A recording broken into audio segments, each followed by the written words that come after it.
nous en serons au temps des cerises, et gai rossignol et merle moqueur seront tous en fête. Les belles auront la folie en tête, et les amoureux du soleil au cœur. Quand nous en serons au temps des cerises, sifflera bien mieux le merle moqueur. Mais il est bien court le temps des cerises, où l'on s'en va de cueillir en rêvant des pendants d'oreilles. Cerises d'amour aux robes pareilles, tombant sous la feuille en gouttes de sang. Mais il est bien court le temps des cerises, pendant de corail qu'on cueille en rêvant. Quand vous en serez au temps des cerises, si vous avez peur des chagrins d'amour, évitez les belles. Moi qui ne crains pas les peines cruelles, je ne vivrai point sans souffrir un jour. Quand vous en serez au temps des cerises, vous aurez aussi des peines d'amour. J'aimerai toujours le temps des cerises, c'est de ce temps-là que je garde au cœur une plaie ouverte. Et dame fortune en m'étant offerte ne pourra jamais fermer ma douleur. J'aimerai toujours le temps des cerises et le souvenir que je garde au cœur.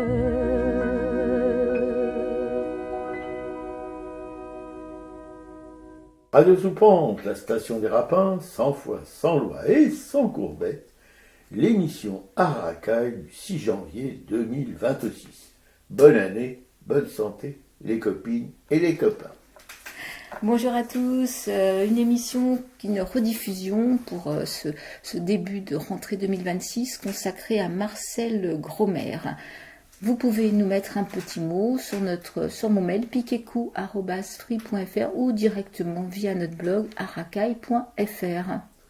Et nous allons, au cours de cette émission, tenter de porter notre regard sur l'art en marge et dénoncer les sales coups de la politique politicienne au toc.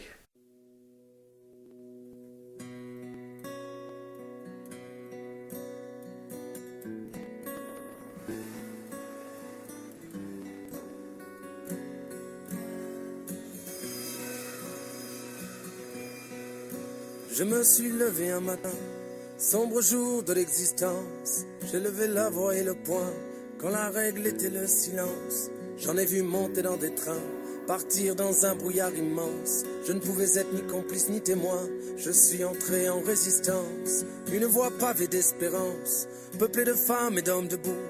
Un choix comme une évidence, entre potence et corps de cou. Je suis revenu de si loin, je rends grâce à mon étoile. La mort m'a oublié en chemin, à Dora et à Buchenwald. 93 ans, je peux croire que ma fin n'est plus très loin. 93 ans, voici ma mémoire. Prenez-en le plus grand soin. L'indignation, obstinément, dans un monde au garde à vous. Soyez de ceux qui marchent contre le vent, mes amis. Indignez-vous, indignez-vous, indignez-vous. C'est un vieux monsieur qui vous parle, brandissant son étoile, entendez-vous. Pensez-vous donc qu'aujourd'hui, les motifs de soulèvement nous manquent, quand nos propres vies sont à crédit, sous la dictature des banques. L'argent commande aux actionnaires, eux-mêmes commandent au président, qui ordonne aux gens ordinaires d'exécuter bien gentiment toute cette nourriture invendue. Jetez-la donc à la poubelle, et au-dessus du tas d'ordures, versez-moi 10 litres d'eau de Javel. Voilà le monde qui est le nôtre, absurde, cruel et sans pitié, jusqu'à ce que frappe à notre porte ce maudit seuil de pauvreté. Les droits de l'homme mis en jachère, vendus en portions individuelles. Quand la crise alimentaire s'éternise devant l'éternel, mais miracle, quand des milliards sont trouvés dans la seconde pour sauver le roi dollar et tous les banquiers de ce monde. Indignez-vous, indignez-vous. C'est un vieux monsieur qui vous parle, brandissant son étoile, entendez-vous. Indignez-vous, indignez-vous. C'est un vieux monsieur qui vous parle, brandissant son étoile, entendez-vous.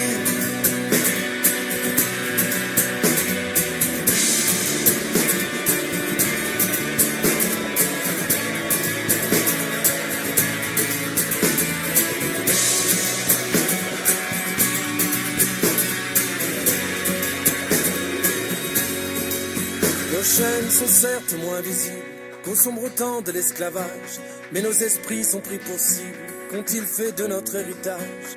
Compétition à outrance, amnésie généralisée, produit de consommation de masse pour une jeunesse anesthésiée. Il est grand temps, mes amis, de rallumer enfin les étoiles qui ont guidé toute sa vie. Ce vieux monsieur qui vous parle, oui j'ai été cet Arménien, je suis toujours ce juif allemand, je suis le peuple palestinien. La justice est mon seul clan, soyez citoyens sans frontières de ces peuples qui se soulèvent, ont animé la terre entière de vos révoltes et de vos rêves. Indignez-vous, c'est votre droit, et en mémoire de tout cela qui meurt encore de ne pas l'avoir, ce droit est de fait un devoir. Indignez-vous, indignez-vous. C'est un vieux monsieur qui vous parle, brandissant son étoile, entendez-vous. Indignez-vous, indignez-vous. C'est un vieux monsieur qui vous parle, brandissant son étoile, entendez-vous.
Indignez-vous, HK.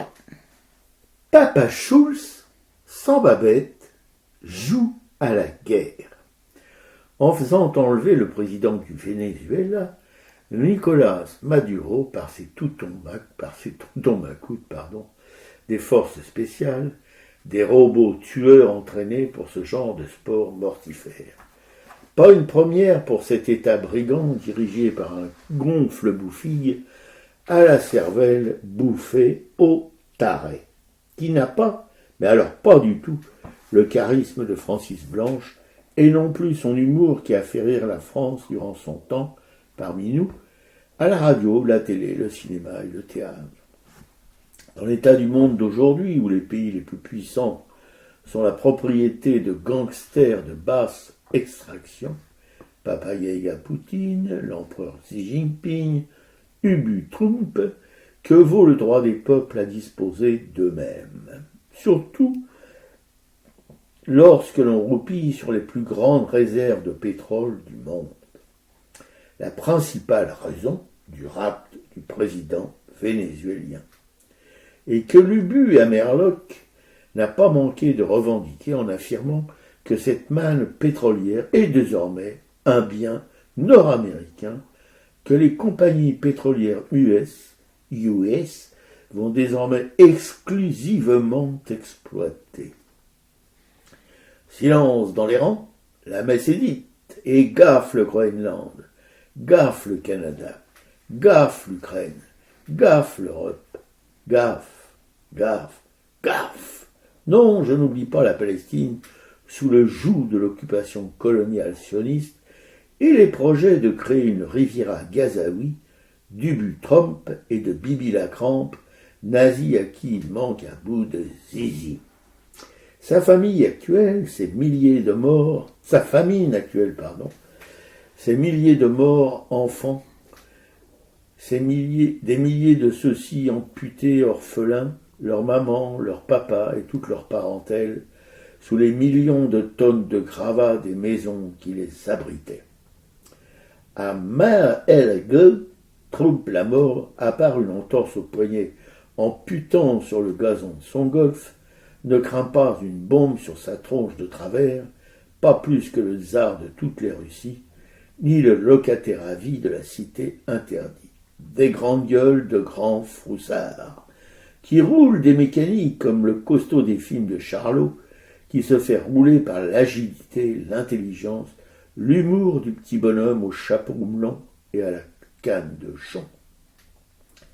Le chevalier sans peur et sans reproche de mon enfance, qui aujourd'hui encore, toujours, me fera rire des pantalonnades de ceux que l'on dit grands et qui ne sont que des nains de Chardin qu'on voit sur les pelouses proprettes des pavillons de banlieue.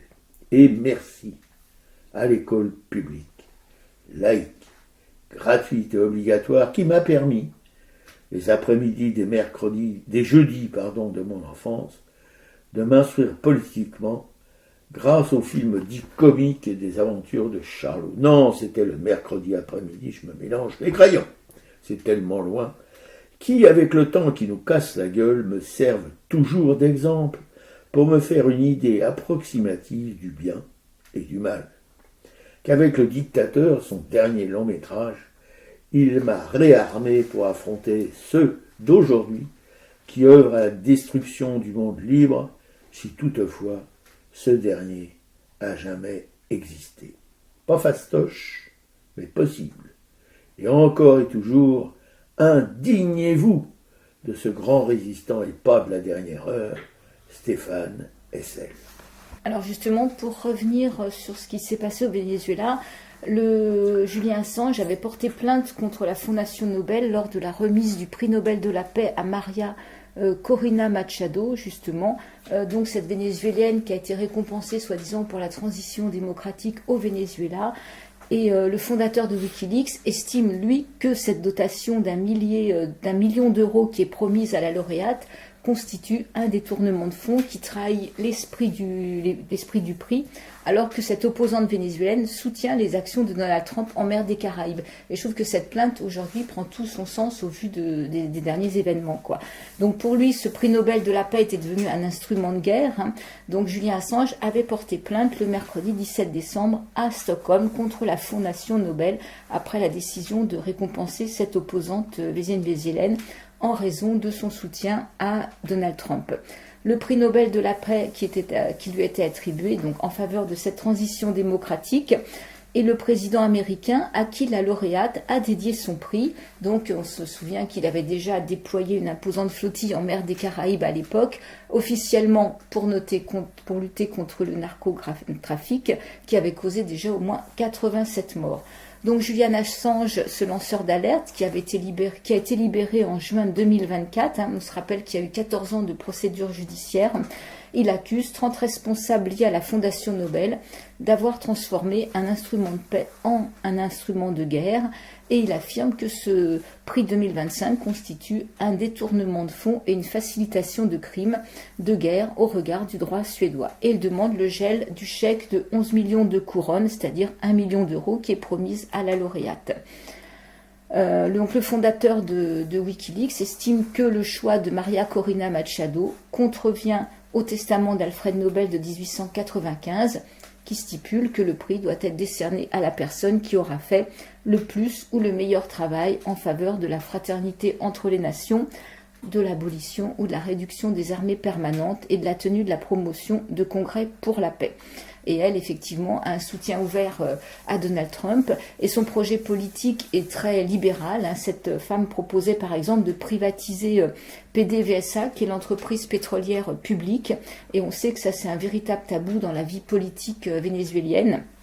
Elle participe régulièrement à des forums de droite radicale, qu'il s'agisse de Vox en Espagne ou de l'aile trumpiste du Parti républicain américain. Et d'ailleurs, lors de la cérémonie du prix Nobel, on a aperçu Javier Milei dans l'assistance, ce dictateur argentin.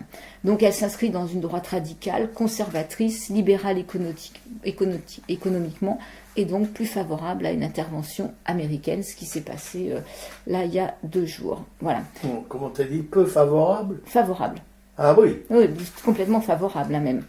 Voilà. Donc elle est accusée par le pouvoir vénézuélien d'être le pantin de Donald Trump, d'autant qu'elle lui a dédié son prix Nobel, quoi. Alors après ça, je vais faire un point sur Gaza, parce qu'on n'oublie pas effectivement la Palestine. Et comme on disait là par rapport au Venezuela, c'est que ça gomme un peu toute l'affaire Epstein, qui compromettait quand même largement Donald Trump, et qu'on élucide effectivement le but de ça, de ce qui se passe au Venezuela, c'est de récupérer le pétrole et non pas lutter contre le narcotrafic. Personne n'est dupe dans cette histoire. Et c'est là qu'il faut justement se rappeler que Trump est avant tout un escroc d'affaires, mais pas du tout quelqu'un de respectable dans le domaine de la paix. Voilà, et que l'Amérique latine et l'Amérique centrale sont depuis longtemps, comme tu dis, le précaré des États-Unis. On se rappelle du Chili. Bon, Allende a eu moins de chance que Maduro, parce que lui, il en est mort. Mais effectivement, on fait ce qu'on veut en Amérique latine et en Amérique centrale, et on place ces dictateurs. Cuba qui est boycotté depuis plus d'un demi-siècle, pareil, qui est un État qui vit, on se demande comment. Et puis d'autres pays d'Amérique latine dont on va pas évoquer non plus tout ce qui se passe là-bas, à cause justement de ce fait que c'est un sous-continent. Déjà, on l'appelle le sous-continent américain, ça veut dire beaucoup de choses, et puis voilà, c'est le jardin de l'Amérique. Voilà, alors moi je vais revenir sur ce Gaza avec le dernier communiqué du JFP qui fait un petit peu un bilan de où nous en sommes, quoi. Donc bien sûr il n'y a pas de trêve à Gaza, ça on avait bien compris que ce plan de Trump qui date du 29 septembre, c'est surtout un plan de dépossession des Palestiniens de leurs terres et de leur destin. Et c'est pas un plan de réoccupation de ce territoire, c'est une gigantesque supercherie. La frontière de Rafah devait ouvrir, donc elle est toujours fermée, et l'occupant n'envisage de l'ouvrir que dans un sens, le sens des départs, bien sûr, l'idée étant de vider au maximum Gaza de ses habitants. Et cette ligne jaune qui coupe le territoire est devenue une véritable frontière. L'armée israélienne Donc l'armée israélienne vide le territoire qu'elle contrôle de toute population, elle détruit méthodiquement tous les bâtiments qui s'y trouvent, les meurtres continuent, il n'y a que l'intensité qui a baissé. En 3 mois de cessez-le-feu, on dit bien cessez-le-feu, il y a quand même 400 civils qui ont été assassinés. Et l'aide humanitaire, alimentaire et médicale qui devait pouvoir rentrer, il y a toujours des centaines de camions remplis qui continuent d'être bloqués dans le Sinaï, alors que la situation à Gaza s'est considérablement dégradé. Il y a eu récemment, on en avait déjà parlé, des pluies torrentielles. Donc les Gazaouis ont des tentes arrachées, ils avaient les pieds dans l'eau. Voilà. Et puis là-bas, c'est comme ici, l'hiver il fait froid. Bien sûr. Voilà. Et il y a 37 ONG qui sont interdites à Gaza, avec une population qui vit dans sa quasi-totalité, donc dans les tentes ou dans les ruines. La population est dépendante de l'aide internationale. Et la liste des 37 ONG qui risquent d'être expulsées de Gaza, si nous, on ne se jette pas un peu dans cette bataille pour faire quelque chose. Il y a Médecins du Monde, Médecins sans frontières, Handicap International, CARE, Oxfam, Save the Children et bien d'autres. S'ajoute à ça l'expulsion de l'UNRWA, dont l'existence même est remise en cause, puisque les États-Unis avaient supprimé des subventions et les Israéliens également. Et donc la condition exigée par le gouvernement israélien d'avoir la liste des Palestiniens œuvrant pour les dites ONG n'est qu'une manière de cibler des Palestiniens et leurs familles. Donc les ONG refusent, et ils ont bien raison, parce qu'on sait que, par exemple, quand on voit que des journalistes ont été assassinés, on voit que ce ne sont pas seulement les journalistes, c'est également toute la famille qui est assassinée. Donc c'est à chaque fois une quinzaine de membres de la même famille qui sont ciblés. Donc effectivement, le jour où Israël aura la liste de tous les Palestiniens qui travaillent, on peut s'imaginer qu'avec leurs drones qui savent exactement viser, qui sont hyper précis, ce sera exactement la même chose, quoi. Et pendant des mois, donc l'occupant avait installé en territoire occupé GAF, c'est-à-dire que c'est le Gaza Humanitarian Foundation, et on sait que c'est une officine de mercenaires qui a assassiné énormément de civils, qui ciblait les civils qui venaient chercher de l'aide, qui venaient chercher à manger dans les camions. Et dès le début du génocide, les dirigeants israéliens ont considéré que les Palestiniens étaient des animaux humains, ça on le répète à chaque fois, donc à les priver effectivement de nourriture, de soins, d'eau potable, d'électricité. Ils essaient de détruire cette société de Gaza qui continue pourtant de ne pas s'effondrer complètement. Moi j'ai participé un peu à la cagnotte de Éducation for Gaza. Et je suis quand même étonnée de voir qu'il y a encore des enfants sous des tentes qui arrivent à avoir des leçons. À Noël, il y a eu des gâteaux. Enfin bon, c'est quand même... il y a encore des pôles de résistance et de vie, quoi. Et alors la veille de l'invasion, enfin du kidnapping là, de Maduro, Netanyahou était en visite chez Trump. Donc il est parti juste avant que Maduro soit enlevé. Et on peut préciser que son avion a survolé la France, ce qui est fait quand même au mépris du droit international, puisqu'il aurait dû être arrêté. Et là, les dirigeants européens toujours se disent préoccupés. Voilà, ça les préoccupe. On est bien dans ce discours qui disent j'en ai rien à foutre en fait, quoi. Et donc le ministre des Affaires étrangères, Jean-Michel Barrot, français, se félicite que la France ne boycotte pas l'Eurovision, parce qu'il y avait un gros débat sur le boycott de l'Eurovision. Malheureusement, Israël est autorisé à participer à l'Eurovision. Et un ancien président de la République, pour ne pas le nommer François Hollande, dépose en même temps un projet de loi qui criminalise l'antisionisme, aidé par une députée Caroline Yadan, qui a traité un docteur, Abou Zafira, qui était directeur de d'un hôpital à Gaza, qui a été arrêté sur son lieu de travail en décembre 2004, qui est détenu depuis dans un centre de torture. Donc on préfère ne pas imaginer ce qu'il peut vivre. Elle a été traitée de colonel du Hamas.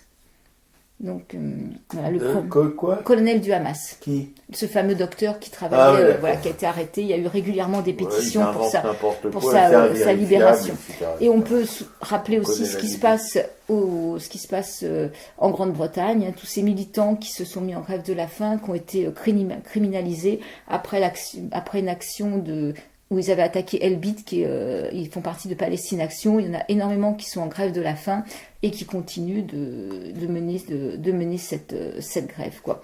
Et le chancelier allemand va visiter Netanyahou, continue de lui vendre des armes, et en Cisjordanie, chaque jour, les colons et l'armée attaquent une ville, un village, des terres agricoles. Plus de 1000 civils ont été tués en 2 ans.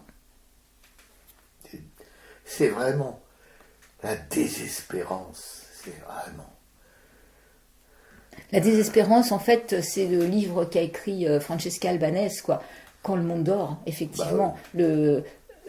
C'est cette complicité qui est préoccupante, enfin, qui nous fait mal aux tripes, quoi. Toute cette complicité à tous les pays qui finalement laissent faire. C'est complètement injustifiable, quoi. Il n'y a rien qui peut excuser, justifier cette collaboration avec un État criminel, avec un État colonial, avec des dérives nazies, mais tellement évidentes.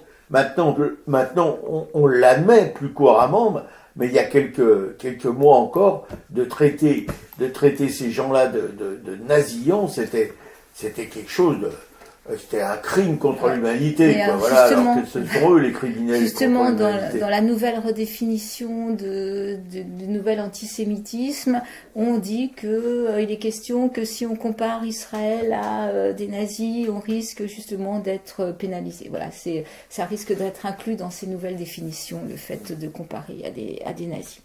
Et là, merci Aurore Berger, merci Yadan, enfin voilà.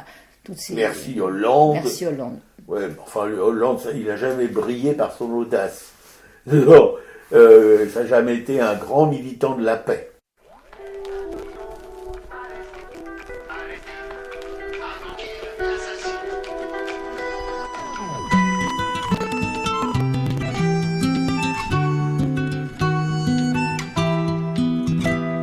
Dans l'écran, le chaos est devenu spectacle. Partout c'est la misère, les cris, les bas. Les charognards commentent et nourrissent leur une. D'aucuns s'en satisfont, sans retenue aucune. Tandis qu'un peuple crève en info continue, des experts défilent et toute honte bue. Les chaînes se repaissent de leurs chiffres d'audience. L'aubaine parfois se perd au prix de l'indécence. C'était un joli nom, Palestine. Palestine, avant qu'on l'assassine. C'était un joli nom, Palestine. Palestine, avant qu'il l'assassine.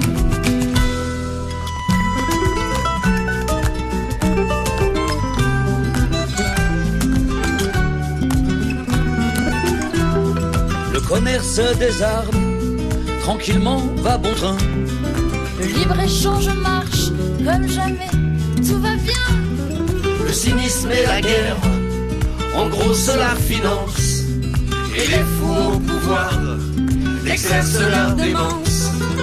Les tyrans sont légion et peuvent dormir tranquilles. Ils négocient les morts en diplomates habiles. Ceux qui hier encore scandaient plus jamais ça, tempèrent leurs propos pour leur électorat.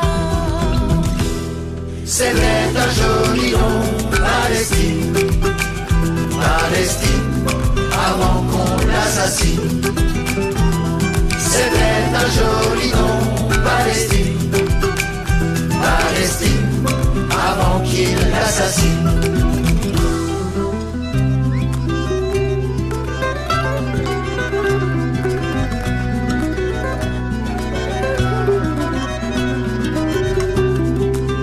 Cet enfant qui hurle sous le soleil d'Orient. Peu de chance que son cri s'entende en Occident. Et cet enfant qui hurle sous le soleil d'Orient se fera-t-il entendre? C'était un joli nom, Palestine. Palestine, avant qu'on l'assassine. C'était un joli nom, Palestine. Palestine, avant qu'il l'assassine. L'Orient perd ses moyens, l'Occident est à l'Ouest. Il n'y a pas de divin dans les discours funestes. Comment, pour qui, pourquoi, que peut-on faire encore pour ne plus être là à dénombrer les morts? Dans ces temps-là gangrène de la haine qui suppue. Refusons la bêtise. Refusons ce futur. Nous sommes 20 et 100, nous sommes des milliers À dire que cette guerre, ils nous l'ont déclaré. C'était un joli nom, Palestine. Palestine, avant qu'on l'assassine. C'était un joli nom, Palestine. Palestine, avant qu'il l'assassine. Le jour viendra peut-être, et moi je veux le croire, que ce jour fera naître dans cet enfant l'espoir. Ce jour viendra peut-être, du moins je veux le croire. Ce jour fera naître dans cet enfant l'espoir. C'était un joli nom, Palestine, Palestine, avant qu'on l'assassine. C'était un joli nom, Palestine, Palestine, avant qu'il l'assassine. Palestine, avant qu'il l'assassine. Des voix pour la Palestine, Yves Jamais et bien d'autres.